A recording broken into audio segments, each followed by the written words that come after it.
Max, what do you want for dinner? Whether you like Joker 2 or not, most people can admit that the ending was pretty bad. So I made it my job to basically come up with a better Joker ending than the one we got in the film.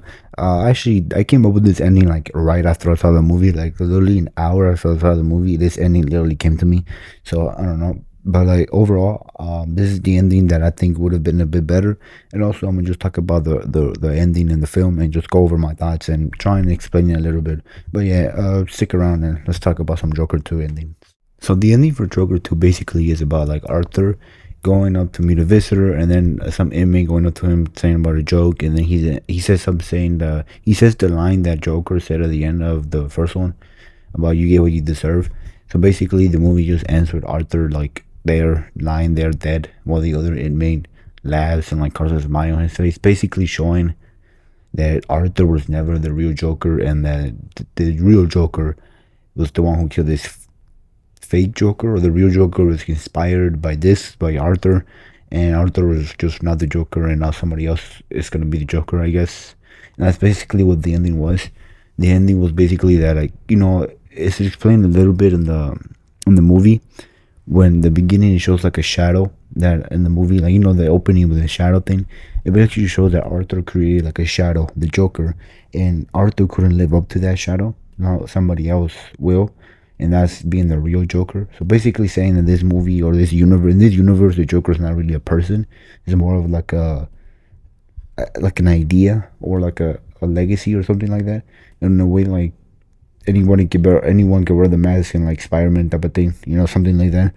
And I'm not sure if I'm the biggest fan of it. I like the idea of like anybody can be the Joker, but like you kind of already told that in the first one with it being Arthur, because Arthur wasn't really, he was a nobody. He was the neighbor next door that could become the Joker. And like, yeah, like you already told the idea of like anybody could become the Joker. Even Gotham did something similar in season 2, when like the fake Joker, Jerome, died, and like his idea stirred up like a bunch of like Gotham citizens to become the Joker or something like that. They kind of touched it on a little bit, but it didn't really it didn't really go anywhere. Just like that show just it when that Jerome's twin brother was the real Joker, and like something like that. Yeah. Well, I don't mind the idea that they were trying to say. I just don't think it works, because like the ending, it just ends. It just kind of ends. It's like they couldn't find a way to end the movie, so it was like, how do we end it? And boom, there you go. That would like it just feels very rushed. It doesn't feel like it was very like yeah, this movie was supposed to happen, and this ending was supposed to happen, because if the movie was supposed to happen, this was not supposed to happen.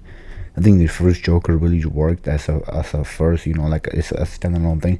I think the first Joker really worked as his own thing, and then not in the sequel. And this ending just kind of proved that, because like him just dying like that is just, I don't know, like there's no character growth. Arthur just went back to who he was in the first movie, and like, yeah, that's it. That's the ending. The guy we've been following for like 2 movies is just some guy named Arthur, who like started the idea of the Joker, until the real Joker finally took up on that idea. And that's basically what the ending says. I came up with a better ending that's 10 times better than this. Now imagine this. The film goes exactly how it's been going the whole time, except for the ending. And the ending, that's the only thing that's different. I can't rewrite the whole movie. I'm just rewriting the ending, because I'm not doing the whole movie, but I'm only doing the ending. The whole film, everything's the same up to the ending. But only the difference is the ending, this time it takes place 10, 15 years later.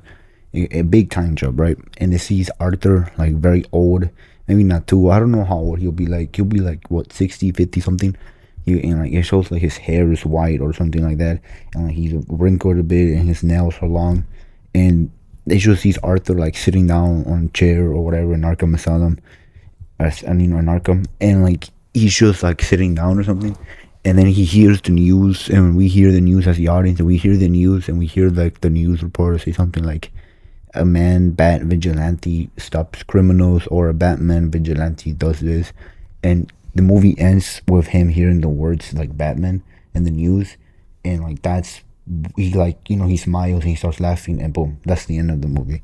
I don't listen, it's better than what we got. Okay, to like fully explain it, what I'm trying to say is that after like what 10 years of Joker or Arthur being alone, and like just deciding like the idea in the movie was that Arthur doesn't want to be Joker, right? And like we stay with that until the end, and then he decides to become the thing that like makes Arthur want to become Joker again after like so long. It's the fact that now he can play with somebody else, and that being Batman. The fact that now he's not alone technically. There's somebody out there that he believes is just as crazy as him, who shows up as a bat, and the idea that Arthur is fascinated with that, and he actually believes that Batman could be his best friend because of that. I think that could have worked, especially if you think about it being Bruce Wayne, and how in the first movie he thought Bruce Wayne was his brother. Like, come on, I actually think that would have worked better. And I don't know, maybe I'm cooking here, maybe I'm not, but that's just what I think. I think that would have been a way better ending of Arthur like realizing, like Arthur hearing the news about Batman, and Arthur like first like his first reaction to Batman, and that being the thing that makes him want to be the Joker again. Whether or not though, that's just what I think would have been a bit better ending. Overall, I didn't hate this movie. I know a lot of people did, but I wouldn't say I loved it or really liked it either. For me, it's kind of like a mid-level, like a 6 or 5 out of 10 for me. Maybe a 7. Maybe a 7 if I watch it a couple more times to really just acknowledge it and all that. But like I think right now it's at a 6, maybe 7. But yeah, I didn't love the movie, but I didn't hate it. The ending was the thing that just, yeah, it's whatever, I guess. The ending, I know a lot of people hate the ending. I don't hate it, I just don't really like it. But yeah, overall, this is just what I think. What do you think? Do you hate the Joker ending? Do you think they should have done something different? Did you love the movie? And whatever you think, just leave it down in the comments. And yeah, thanks for watching and goodbye.